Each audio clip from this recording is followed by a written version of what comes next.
This is the video review for the Power Rangers Zeo Megazord set. And this set is brilliant. I really like it. There's a nice balance between how much transformation each part does. Like, the legs here, they don't do much, but they do a couple things. The Phoenix here, it does a fair amount. The Sphinx here does a lot. And the Taurus Zord, while it doesn't do the most, it does do it's pretty neat what it does. So, I like the balance. They go together pretty painlessly, and the final result looks fantastic. Now, the problem with this set is this here, this here, this here, this piece here, and this piece here. These are the helmets. These helmets, they come off, and they can be put onto the head of the Megazord. Now, the problem is that these helmets get lost very easily. So, while these helmets right here are very easy to get, and while you don't need this helmet because you can just lower the Sphinx's head and it looks decent, the Phoenix's helmet is hard to come by, and the Taurus's helmet is super hard to come by. And the reason why this one's hard to come by, especially complete, is one, the horns come off. They're not really glued in or anything, they just can come off, and then you're stuck with a hornless Taurus, and that doesn't really look very good. But then the other problem is it comes off super easily. So getting one of these helmets can be kind of expensive. Like the last time I saw a completed Taurus Zord head with the horns, it was $40, which Now, luckily, when I bought this set, I was able to get the Taurus head and one of the horns, which means I was able to make a cast of this and make my own. Now, this isn't in the best shape. It's real kind of gummy and stuff. I messed up with my proportioning of the, what do you call it, the resin and the callus. I messed up with my proportioning of those, so it's a little bit gummy and not perfect, but I did a better job the second time. Right now I'm waiting for another one to set and cure, but that makes it look a lot better. Eventually I'll paint this, then cast the other side of this, so I'll have another one that's just like this. There's only one-sided cast because I didn't care about the back side. I just wanted it to look decent from the front. So I was able to save myself a fair amount of money just because, hey, I mean, I'm sure most people can't do that because the horns are hard to come by, but that is a solution if you can find one of the horns. So anyway, enough about the helmets. It kind of sucks how you have to really hunt for those, and that the set isn't quite right without them, but you do what you can. So let's build this guy from the ground up. This isn't on quite as well as it should be. There we go. First thing I want to talk about are these two ones. These two, for a long time, kind of threw me off from this Megazord because they just look like their legs. They don't really hide what they are in the final result, in the final Megazord form like the others do. They just look like legs. Now, they're supposed to be based off of... This is supposed to be based off the Moai head statues from Easter Island. And you can kind of see that because this is the bridge of the nose, and then the forehead is up here. But even knowing what those look like, it's not very successful. It just kind of looks like one. You have to really stare at it for a while before it makes sense. But this one is a bit more successful. It's based off of the Dogu statues from Japan, and it kind of works because these look exactly like the eyes on the Dogu statues, and these little guns here look a little bit like the arms. Like, right, even now, it kind of looks like it's a little robot dude, which is what the Dogu statues look like. They're really cool looking. So this one is a bit more successful, but it wasn't really until I watched Doctor Who that I was able to appreciate these. You know where I'm going. Exterminate! Exterminate! Exterminate! Yep, they look like Daleks, and I am perfectly fine to let my imagination run free that there are Dalek zords. I think that's great. I love these things after watching Doctor Who. So to transform them is pretty simple. You just push in their armaments at the side. If you want them to deploy, just push this up, push the armaments to the side, pull out the heel, and then fold this back. You can take the helmet off if you want, and then attach it to the other side, but I like to avoid parts forming when I can. So pull this out, push these down, and then fold this back, and there you go.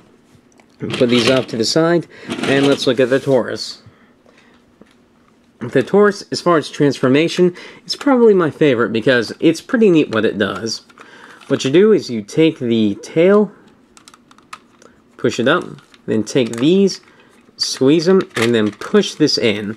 And I love that transformation because it turns into a pretty nice little waist and thigh piece without really... It's just very neat. It's very neat and elegant. I love how it does that. And then the way it combines with the two legs is there's this little blue bit here. Well, it's all blue, but it's spring-loaded. So what you want to do is you want to take these little feet, put them under that piece, and angle it in. And that has actually a pretty strong connection because of the way that these parts here are springy. So put it in and ka-chunk. There we go. It's already starting to get pretty big. Now let's look at the Sphinx. Well, I call it a Sphinx, but it's not really a Sphinx. I think officially it's supposed to be a Sphinx, but it has a lion head, not a human head. Now, I was talking earlier that you don't actually need the helmet for this one. If you take the helmet off, the helmet is supposed to be Egyptian. If you take the helmet off, which is part of the transformation, by the way, then you can... Then you split this to keep from stressing stuff. You can lift this up and bend this down, and it'll sort of clip into place. Then put it all back together, and like this. It doesn't look perfect, but it looks decent. Certainly decent enough to warrant not spending money on an extra one of these or on the helmet. So that's probably the only helmet you can really do without. So yeah, putting that down is actually part of the transformation too. Split these out. Fold up the tail here, pull the arms out, and then take these legs and push them back. And here you have the upper body. And the way this combines is you see these two little yellow nubs here? They're spring-loaded, and they will clip into this little block up here on the Taurus Zord. So, pa-chunk. And there we go, we're starting to get somewhere with this thing, and as you can see, it's pretty big, and it looks awesome. So, anyway, next we'll have to look at the Phoenix Zord. This thing is pretty simplistic, but it is dynamic looking. While the Sphinx, or, well, Egyptianized lion, while that's probably my favorite as far as looks, this one isn't too shabby itself. I like the wing. Oops. I like the wingspan. It can move. The legs can move. Feet can turn. There's not too much to it, but it does look nice. And to transform this, what you're going to do is you're going to take off this helmet here. You're going to push the feet up here. You're going to lift this up, and then fold the beak down, which will bring up the head. It'll clip into place. And then what you do is you take the Sphinx helmet, and then you plug it onto the back here. This is how the Sphinx helmet stores in the Megazord mode. And then you can fold up the wings if you want. The wings can easily be deployed in Megazord mode, but this is how the Sphinx transforms. Not too bad. It's not my favorite transformation of the bunch, but it does its job well. Then you clip it in back here. There are little clips here, and tabs here and here. Clip it in. Chunk, chunk. And then here you have the mostly completed Zeo Megazord. Looks really nice. And the final touch is to take this helmet, I believe it's called the Warrior helmet, and put it on. And this thing looks fan-tucking-fastic. Yes, I watched that. I really love the way this thing looks. And then, yeah, the sword, mine's a bit chewed up on. And, yeah, it's no question in my mind. This is my favorite of all the Megazords I have. Although he is a bit thick. But I like him.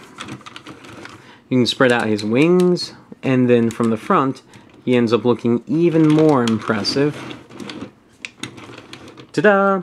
And then, one thing that really makes this guy stand out from a lot of the other Megazords is he has really nice arms. They go up, down, in, out. That alone is impressive on a Megazord. But then they rotate above the elbow. He has elbow joints. And he has wrist joints! This thing is awesome! Well, from a Transformers perspective, that is pretty common stuff at this point, but for Power Ranger stuff, that much articulation is almost unheard of. Even the later stuff doesn't even go that far. So, yeah, I mean, this thing is just really cool. Now, the only real gimmick left for this set is the helmet gimmick. So, let me take off all the little helmets here.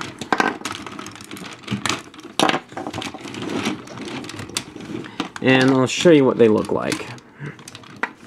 Let's see, the first one, let's go for the Egyptian-themed one. This one gave it psychic powers in the show. It looks okay. It's not really my favorite, but it kind of works. Next, let's look at the Taurus.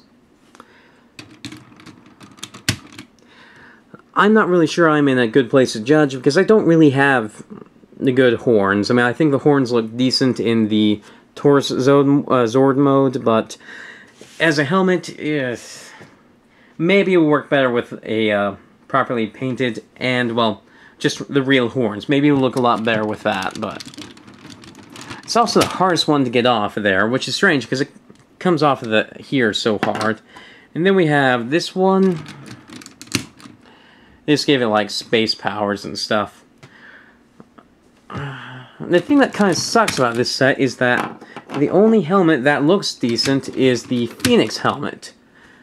This one right here. All the others, you just kind of have to have them for the set so that all the parts look decent on their own and together, but the only one that really works in the Megazord mode is this one, so it almost feels like a waste. I wish they had put a little bit more effort into designing the helmet so that they would all look good with the final Megazord form, because really, that one just looks the best of them all. And part of the reason why is because this Megazord is predominantly black, gray, and blue, with black, gray,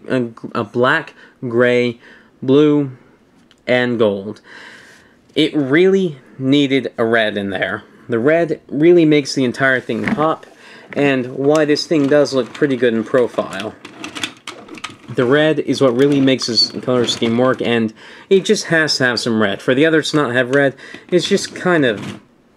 I wish they had put more effort into the helmets, because it is a pain making sure you have the helmets. Like, I put a lot of effort into making sure that into making the duplicate of this horn, but I'm not going to use it for anything except for the belt buckle piece here.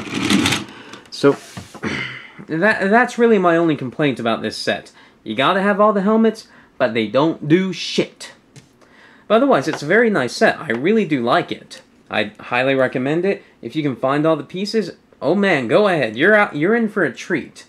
So, I review Power Rangers stuff, Transformers stuff, Marvel stuff, Brave stuff, a lot of stuff. If any of that sounds interesting, please subscribe. Thank you for watching.